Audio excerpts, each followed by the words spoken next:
decided to go from a mom-and-pop historical locale to a New York State chartered museum. We recently completed a major restoration that gave us a more historically correct exterior. We installed new interior heating, lighting, and more importantly, new exhibits. In developing these exhibits, we now cooperate with nationally recognized institutions, such as the Colonial Danes and Fort Ticonderoga, among others. This helps us to present interesting and informative exhibits for our visiting public, over 95% of which come from around the country and from around the world, wishing to have a connection with Thomas Paine. These people want to learn more about the great man, to walk where he walked, to see where he was once buried, and to view the monument built to honor him. Students of all ages come to us for help in writing their reports on Thomas Paine or the Revolutionary War, and they receive stimulating, hands-on from our next-door neighbors, the Thomas Paine National Historical Association. Our organization has taken on the honor and duty of maintaining Thomas Paine's legacy here in New Rochelle. We are the only Paine game in the liberty of appearing. Our award celebrates Paine's belief in the individual's right of expression and his duty to use it to have impact on the local, national, or world level. Agree with Mr. Morris or not, and I know there are many opinions here in this room, we all must agree that Mr. Morris uses his right of expression through his books and appearances on TV to have an impact at all the levels of our elections. So, with no further ado, may I introduce this year's In the Spirit of Thomas Paine Award recipient, a man who handled the winning campaigns for President Bill Clinton, Republican Senate Majority Leader Trent Lott, and Pete Wilson of California, and more than 30 other major political candidates. A man who focuses his energies on, as a media commentator and author, who pens regular columns for the New York Post, Newsmax, The Hill magazine, and dozens of other publications, who is also regularly seen on Fox News Network as a political commentator. May I introduce to you Mr. Dick Morris.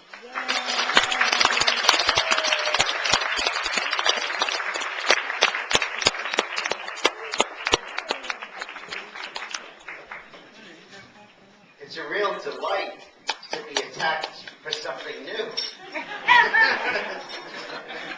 It both lends variety to my life and spice. And I was delighted to participate in the Paine Wars. But because of the amazing creativity of saying that you could write a pamphlet that would set a nation free, that you could take all of the grievances that had accumulated in dealing with the British Empire, and you could put that in a pamphlet, and you could really get the country to rally around the cause of independence and political freedom. And then the Revolutionary War itself began, in large part because of the consensus that Paine's pamphlet developed. And what happened then was that the colonial army got creamed. They had some very early successes outside of Boston because the British Army was stupid and holed itself up in Boston and was sniped at and shelled and got massacred on its excursion to Lexington and Concord on its retreat. But then it went to New York and it captured New York City and pushed George Washington all the way down through New Jersey, forced him to cross the river to Philadelphia. Washington managed to salvage some of our pride by crossing the Delaware that winter and surprising the Hessian mercenaries around Trenton and Princeton and pulling off a victory. But basically, the colonial cause was dead. Washington's army was down to about 3,000 or 4,000 men, and the British army was about 40,000.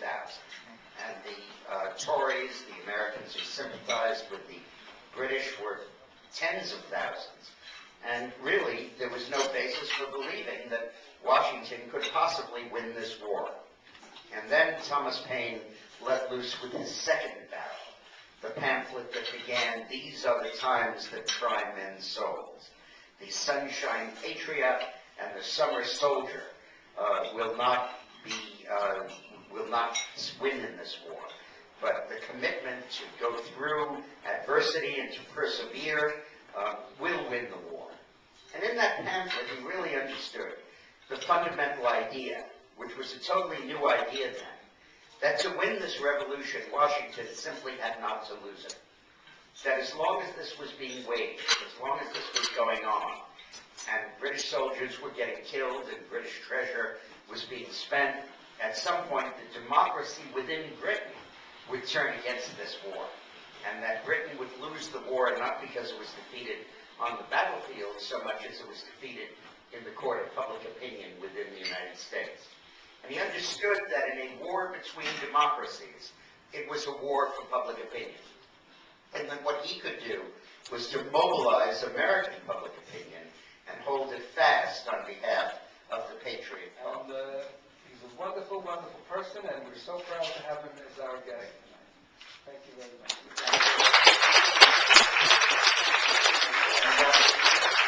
I just want to say a word about John. Later tonight, they're going to give him an award too, so it's his turn. But I just want to say this is a guy who graduated from Harvard Medical School, okay? And he could easily be making $4 and $5 million a year treating phantom illnesses on Park Avenue, and easily be applying the unbelievable medical knowledge and skills that he has, skills which I recently witnessed when he ministered to my father and to the father of my brother-in-law, who's here tonight, and helped cure him. And those skills are so marketable, and instead he opened a Medicaid practice in New Rochelle to serve the poor, to put up with the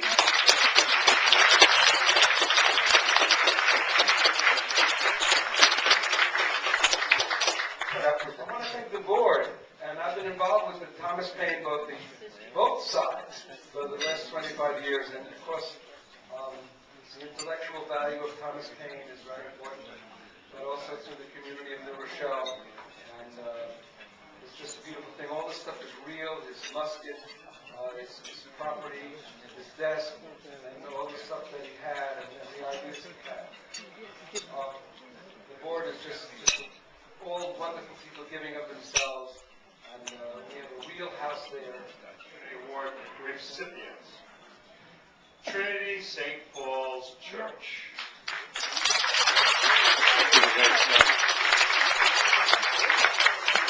Worship has taken place on this site since 1688, and this year marks their 322nd anniversary. Their first church was known as the Huguenot Church, built in 1692 by French Protestants who fled France for religious freedom. Their next church was built of stone. See, I got it in there. The parish advocates for the poor and homeless and run a soup kitchen, which prepares more than 500 meals a week.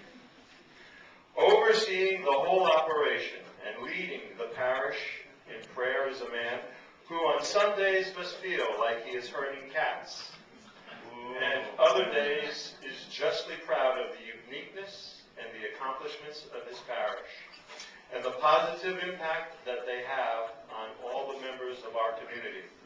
May I introduce to you their priest, Father Robert E. Gaelick.